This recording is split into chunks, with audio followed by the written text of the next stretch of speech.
Yes. So, for example, in areas where you have companies struggling with productivity, Mm-hmm.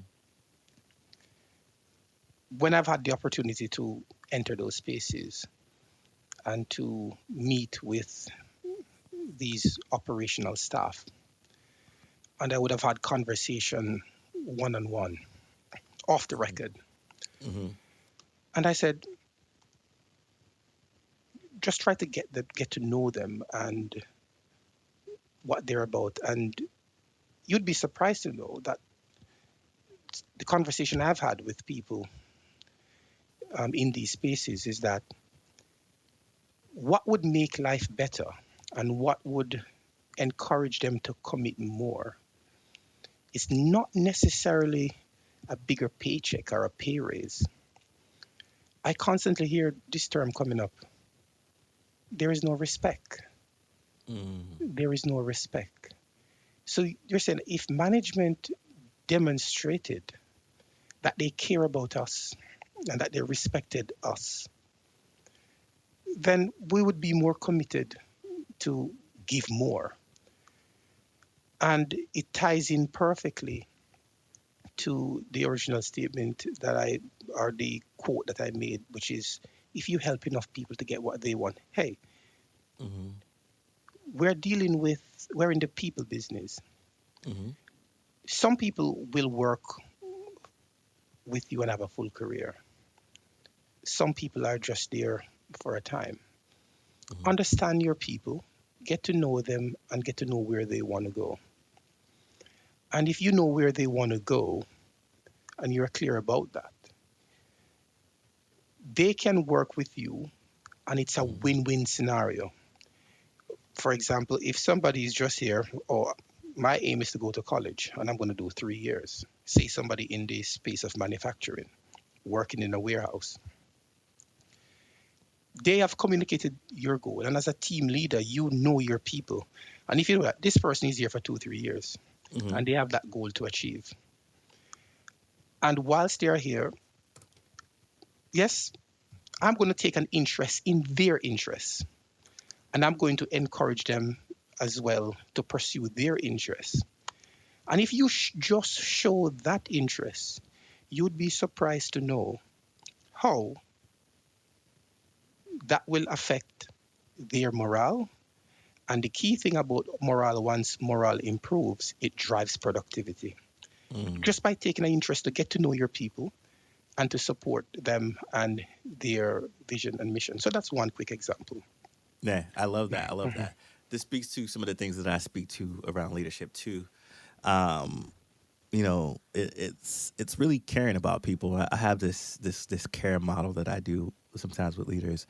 That the C stands for concern for others, the A stands for appreciation, R stands for respect, and E stands for empathy. Getting to know your team in those different ways. What does concern look like? What does appreciation? What does respect look like? What does empathy look like? And that really helps to build the nucleus uh, of of uh, of a high functioning team because they feel like, oh, this leader really cares about me because they took the time to learn these things and implement these things into our work environment.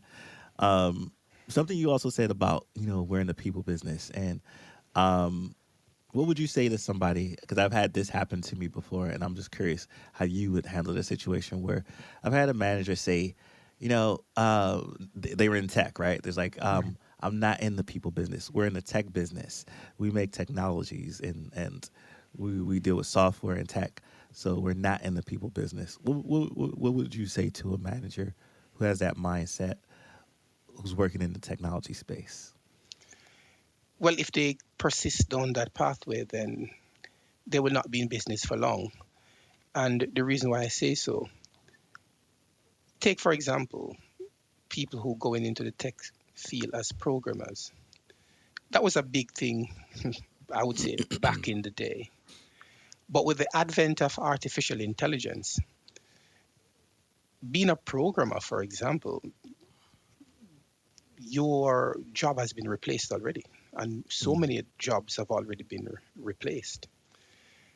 So if you want to keep your top talent and people who will add value to your company who have experience, you need better people skills.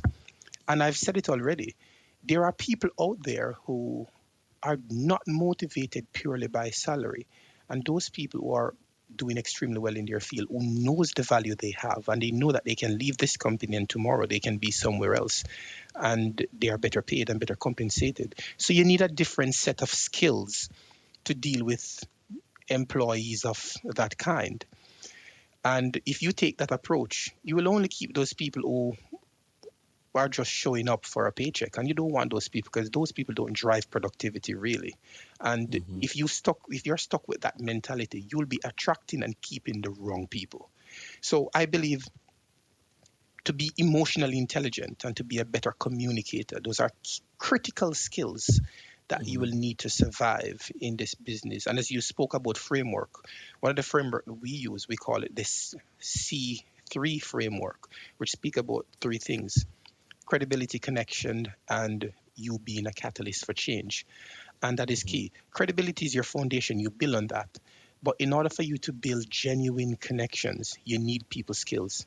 And I think no more than ever before, emotional intelligence is going to be a critical skill going forward. And a Mm-hmm. part of that is our ability to communicate and to that which is going to help us to form and maintain healthy relationships. And it's also good for people at the highest level because you will be Mm-hmm. negotiating. There are stakeholders and shareholders that you have to interact with, and you will have to use these skills in order to be a person that is credible, to be a person that is considered an expert at what you do. And there is just no going about it. You need to invest heavily in these areas. And Right. if I just might just say a bit more on senior leaders, I have witnessed this in my career that most people who fail to make it to the next level, one of the Mm-hmm. things that they get graded down for is the fact that they lack executive presence.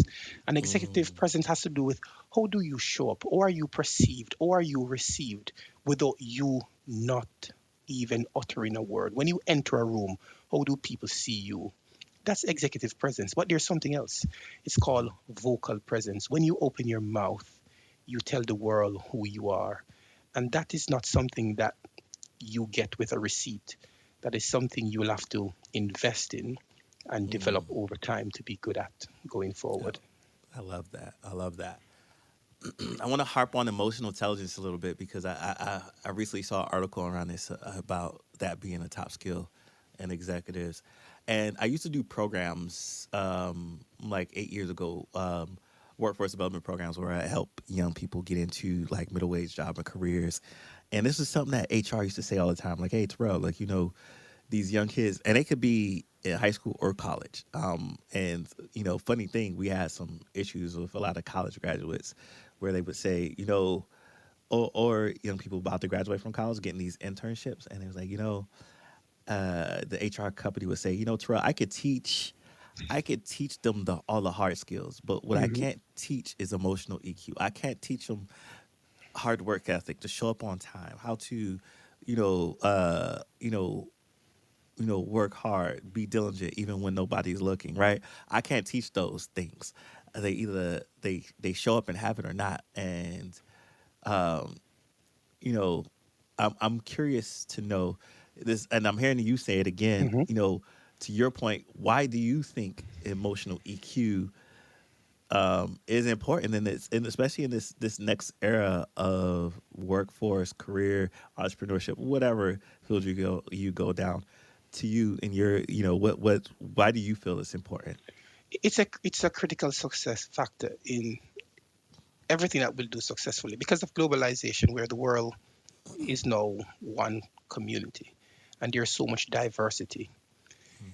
You'll have to be an emotionally intelligent individual to be able to coexist and work on a team where diversity of skill is required. And you need to have that sensitivity, that empathy to know how to work well in a group. And The beautiful thing about emotional intelligence is that it is something that can be developed, but it will take motivation, it will Mm, take persistent practice, and it will also take feedback. mm, And you need people who can shadow you. And this is where I believe rather, a coach is very important to mm. be able to give you the feedback you need, constructive feedback as to how you can improve and to do better. And for people who want to do really well in their career, especially in the C suite space where I work, is that it's a key skill to get to the next level. Yes, vision and strategy is important, but you have to remember that the C suite consists of a team and there are different people there. And everybody knows that if you make it that far, you have technical skills, you are very bright, you're very smart, but what is going to keep you there if you get there? And that is where emotional intelligence comes in. Yeah. There is no going around it. It's a critical skill. It's a make and break skill, no more than ever before. And if you don't have it, I would say get a coach, um, get the support you need because your future depends on it.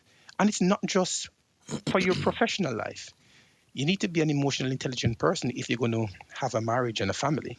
Oh yes, You're going to need definitely. that to work with your children. You're going to need that to work with your in-laws. You're going to need that to work with just people in general. You will Right. need that. Right. And if you're in the coaching space again, you're going to need that to deal with your clients. Yeah. You will need that. Yeah. Especially if you don't have it in your relationship, you're gonna have a you have some stressful days ahead of Definitely you. so. Now I'm curious because I know author, speaker, mentor, coach. I'm curious to know, like, say if I'm lacking emotional intelligence, do I go for a mentorship package or coaching package, and what's the difference between the two? If I'm trying to choose to work with you, and if emotional intelligence is that thing I deemed I need more help and support at. The coaching package would be ideal because it is tailored to suit your specific needs. Because as you Uh-huh. know, when it comes to emotional intelligence, it covers different components.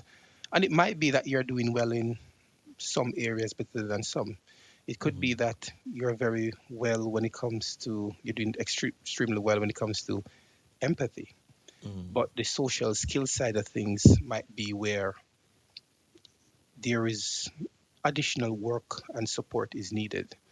Yeah. And so again, every person is unique, and that Mm-hmm. is where an initial assessment is done to create a roadmap and to see where best you need the support and how best to support you going forward.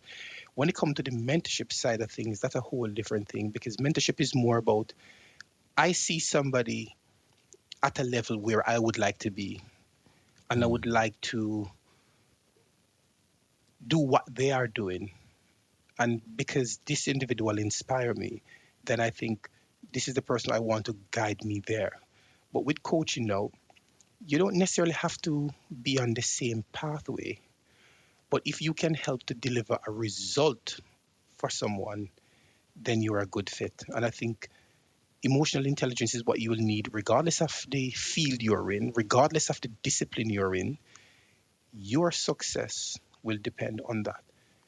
For example, case in point, Warren Buffett is well known for the statement where he said that when he invested Mm-hmm. in his ability to communicate, he increased his value by 50%.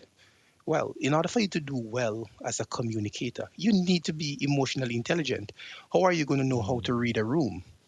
How are you going to know how to connect with your audience? That's emotional intelligence as well. And Yeah. you will need that to communicate well. So, a good communicator is also emotionally intelligent. A good public speaker or communicator knows how to connect with an audience and to move people to a place where they take action. If you don't understand people, you don't know what makes people tick, and you can't motivate and inspire people, it very, very much mean that you're lacking on the EQ side. Mm. I love that.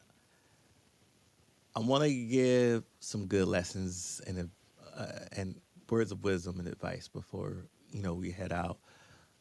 Looking back at your journey, what are the top lessons you've learned about leadership and connection? The key lesson for me is when it comes to you leading, leadership is primarily about the individual and the individual conviction, having discovered a purpose and someone who is in pursuit of that purpose. So, the point I'm driving at by making that statement and the meaning of the key point of the lesson that I've learned is that in order for you to leave the mark that you should leave, you need to find your purpose. And once you find your purpose, you need to commit that once I figure out what it is that my life work is, I will drop everything else and to pursue that one goal. Mm, And the reason why I say that is that we were all meant to lead, and we were all meant to lead in our own unique area. For some people, it might be music. For some people, it might be their hands. By some people, it might be sports. Some people figure it out earlier than some, but you need to discover what that thing is. mhm, And if you notice in all that statement I have made, I did not mention other people because mhm, leadership is primarily about you, your goals, your vision, and your conviction. People who are followed and people who are remembered, and there are so many great names I can recall, like Martin Luther King Jr. and others, mhm, is because they lived for something that they strongly believed in, and nobody could deter them from the path. And without that conviction, without that passion for something that is longer living than flesh, a greater cause, a greater good, then you will be forgotten and you will need a very large tombstone to be mm. remembered that you were around. And that's just tragic. So Yeah. definitely finding a goal, finding a passion, and committing to that. And no matter what will make you remembered and why people will follow you and to support you and your mission is if you're a person of character. And that you should never trade for anything else. Whilst I am a driven individual, it's not by any means necessary, it's not at any cost. Mhm, Because if there is any offer that is going to deter me from the principles that I hold dear, then I will not mhm. take that offer up. So never compromise your principles, never compromise your core values. And trust me, if you want to enjoy whatever it is that you're looking to achieve in life, your success, and you want to be able to enjoy it once you get there, Mhm. there are no shortcuts to it. Just do the right thing. I love that. I love that. You heard it here. Rise Urban Nation, you were meant to lead.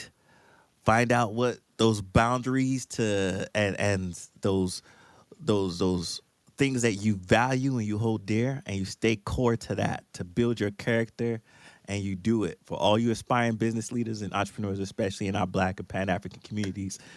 um, Heed that advice. That's great advice. I love it. uh, I'm thinking about how almost revolutionary to have you as a leader in our community doing this, because in my climb up the executive ladder, I noticed that the higher I get up, the less I see people that look like me. And I wish during my transition I had the coaching, the mentorship, the individual like yourself that could have helped me through some of the rough lessons I had to learn, um, to make it a little bit smoother, a smoother transition to that climb of the ladder. And I think that's going to be very beneficial for people that look like us to help us in that thrive and not just survive in these leadership positions. When you think about our community, our Black and Pan African community, as you have been doing this work and continue to do this work, what's one mindset shift you believe is crucial for breaking through barriers in leadership for Black and Pan Africans all over the world? I'm not sure if you're familiar with, and I think this is just appropriate at this time to quote this young lady. She's UK based. Her name Mm-hmm. is Africa Broke, Mm-hmm. and she's well known as an expert on the field of self sabotage and self censorship. Her latest book is out as well. It's called The Third Perspective. Amazing work. Anyone Mm. who can access it, they should. And I'm she have writing it down now. The third perspective. and it shows you again why another perspective is needed. Right. And the key thing is, and I'm guilty of it as well, and I'm fighting very hard to combat again. It took me a very long time to believe that I was sufficient and Mm. I am good enough to do this. And the fact that something is missing is because another perspective is missing, and that perspective is you. And you just have to believe that. Nobody else can do it for you. You have to believe that you have a contribution to make. We are not just here to be here. We are here to contribute. And I think, well, far much more people like us need to step up to the plate and be involved, be at the table where Mm. decisions are made and make that decision. Because if we are not making ourselves present in these places where key decisions are made, then we will always be left behind. And sadly, that has been so for far too long. As I said to you, everything that I have done so far, it has been a struggle because I did not see enough examples that look like me who Mm-hmm. was doing it. And as such, I doubted myself, and I don't think, nah, I'm not going to be able to do that because I don't think I'm, cut out for this type of thing. So the first mindset shift is you are more than enough, Mm. and you have to believe that you have a role to play. And that is why I've always said this: wherever your mind is, that's where your life is going if you're not Mm. already there. And if all you see is limitation and inadequacy, that's what will manifest and show up in your life. And I'm not saying that you should fake anything and pretend. That's not what I'm saying. What I'm saying is you have enough skills and you have enough talent to make a contribution. The problem is you don't believe it. But Mm. the good thing is there are people out there like yourself who are doing just that. And that's why I mentioned that at the onset. Get connected, find the right mentors. I did that. And also, another very important thing, choose wisely. Choose Mm. wisely who you want to model and who you want to follow. This is not the hype and going after these, following these influencers. You want to follow people who are of character, people who are built on a solid foundation that will last. Because the key thing is, in terms of the guiding principle that I use to select mentors for myself, I look for people who embrace principles which are longer living than flesh. And as long as I embrace those very said principles, I Mm-hmm. know that I will be remembered long after I am gone. And that's the key. Love that. Love that. Now, I want to get into some of the things that you're working on. I would love to do. I mean, me and you could talk for hours, but I don't do the Joe Rogan type podcast on here. Uh, uh, Now, there's a couple things you got coming out that I think people need to hear about. I know I looked at your link tree. I got it over here to my right, and I see you got the free C-suite leaders 10-step checklist for fixing team disconnection. Tell us a little bit about that. You got the virtual mastermind coming up and book in February. Tell us about these things. Yes, it's amazing. So that checklist is there for people who want to get quick insight because there's so much information floating out. And the approach I've taken is that I'm not going to create an ebook. I'm not going to do something long. I will just condense the key points that can offer leaders quick wins right away. Bam, bam, bam. And each one of those checklists have actionable strategies that they can take, and they can take action there. And of course, I am always available for further guidance and support should they need that. So that's the key thing with the checklist. It's quick, easy to use, and actions there that you can take right away. So I would definitely encourage your listeners to take advantage of that. Uh, Also, there are a number of things coming up, as you rightly said. There is indeed a book that I have coming out in February. Congratulations, by the way. Thank you so much. There'll be more That's a that's information a on that's that. an achievement right there. A Mhm. book coming out, like man, you beat me to it, brother. I've been trying to work on a book for years now, and it's still not out. So you're motivating me some more. You should get it done. 2025 is definitely the year to do that. And of course, given what we have discussed on this platform, so I do offer one-on-one and group coaching. And for those who want to take advantage of that, my details is there. They can connect with me on LinkedIn and at my name, Leroy Roberts, and we can definitely take it from there. I also have a virtual mastermind, which I am launching differently in 2025. And for people who are interested, it's a case by case basis for entry. So for those Mm-hmm. who are interested, they can just go to my link tree and sign up for the waiting list, and then I will contact them and I will take it from there after we have Yeah, a one-on-one discussion if it's a right fit for you. yeah. What can they expect to get in the mastermind? What will this mastermind have? So the mastermind will definitely provide a lot of support for leaders, particularly those people who are just not interested in just being average and ordinary. They want to get to the next level. And I believe one of the things that we need to do is to be around like-minded individuals. So if you want to be in a community, as Les Brown would say, a collaborative, driven, supportive relationship.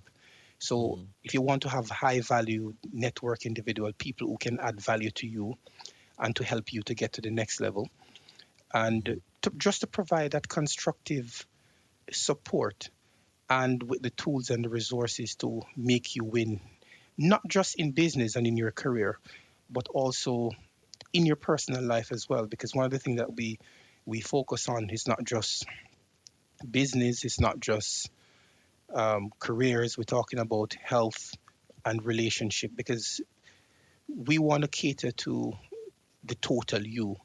And if that is something that you are interested in, if that is something that resonates with you, then I would say definitely get in touch and we can have a discussion around that going forward. And that is support for over the 12 months, and we'll have opportunity to meet up twice within the year. More Mm-hmm. information on that for those who are interested. Right. The book, does it have a title yet, or you gonna leave that for suspense? We're going to And leave that for a little for suspense, but suspense. definitely Okay. it Book will be book coming well out in worth it. February, y'all. We'll let you know when it lands. I'm gonna put your link tree in the show notes below. Leroy, this has been an incredibly enlightening and inspiring conversation. I know our listeners will walk away with some valuable insights. Before we wrap up, where else can people connect with you and learn more about your work? I think once they get through to me at Linktree, there is a link there to my other social. I'm primarily on LinkedIn. Um, Mm-hmm. but the aim is to start publishing on other media. But given the audience I serve, my people are primarily on LinkedIn. But I'm also adapting to the change because we have to flow with the change. And I know that there are other people who resonate with my message on the other platforms. So there'll be more information rolling out on all the other social media, and that's all of them. So more of that to come as well. But primarily, the main place now is LinkedIn. Thank you. Thank you. To our listeners, if today's conversation inspired you, don't forget to like, share, and subscribe to Rise Urban Nation. Leroy's journey reminds us how the power of leadership, community, and giving back is so essential to success. Thank you for tuning in and stay tuned for another impactful episode next week.